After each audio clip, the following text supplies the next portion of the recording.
Jokowi membuat sejumlah kebijakan strategis menjelang lengser, menyandera presiden terpilih. Saya Setria Asra dan inilah Opini Tempo.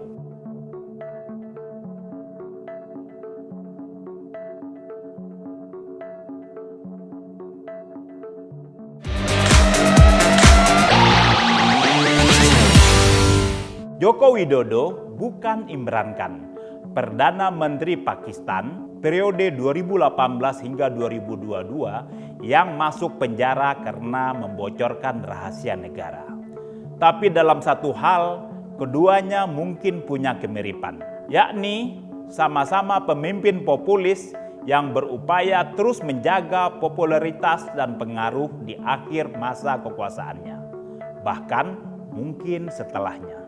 Tehreek-e-Insaf, Partai Imran Khan, memenangi pemilihan umum Pakistan pada Februari 2024 saat Imran diterunggu. Kekuasaan Jokowi baru akan berakhir pada 20 Oktober nanti dan ia tidak masuk bui.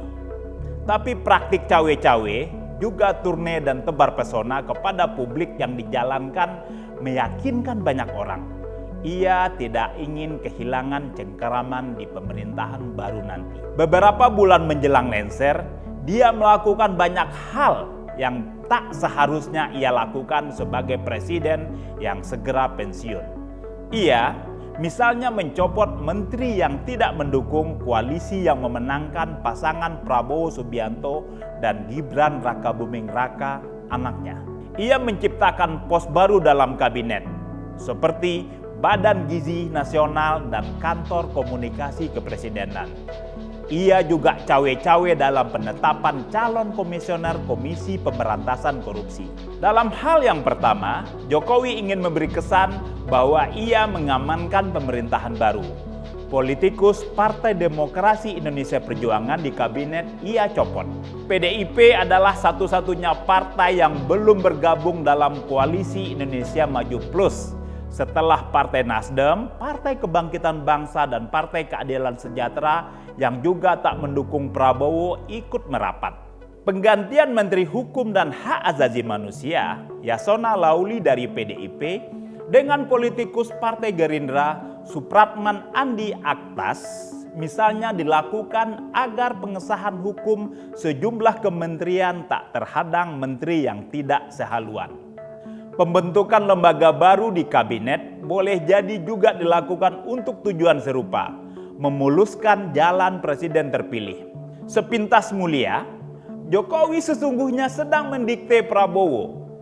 Dalam posisinya sebagai Menteri Jokowi, sulit dibayangkan Prabowo punya suara dalam penentuan penggantian anggota kabinet. Seusai pelantikan 20 Oktober nanti, bisa kita bayangkan betapa kikuknya Prabowo bersikap terhadap pos dan pejabat baru yang telah ditetapkan Jokowi.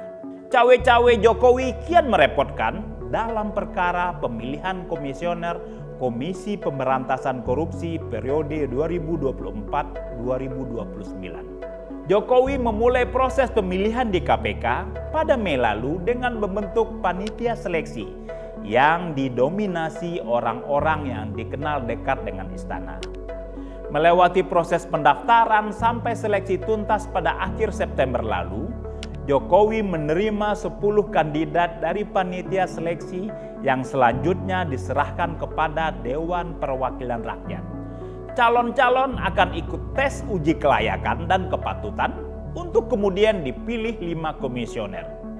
Sejatinya, kewenangan memilih pimpinan baru KPK menjadi hak Prabowo Subianto. Alasan istana soal singkatnya waktu bagi presiden terpilih sehingga mesti diambil Jokowi tidak masuk akal dan berpotensi melanggar aturan. Putusan Mahkamah Konstitusi telah mengubah norma masa jabatan komisioner KPK dari 4 menjadi 5 tahun. Sehingga masa tugas komisioner yang sekarang baru akan habis pada Desember mendatang. Dengan waktu 3 bulan, sebetulnya masih cukup bagi Prabowo untuk melakukan seleksi. Upaya Jokowi memaksakan percepatan pemilihan pimpinan KPK patut dicurigai sebagai upaya pengamanan diri dan keluarganya saat tidak lagi menjadi presiden. Melewati 2 periode pemerintahan dengan beragam dugaan penyimpangan, Jokowi cemas terhadap KPK yang tidak bisa ia kontrol.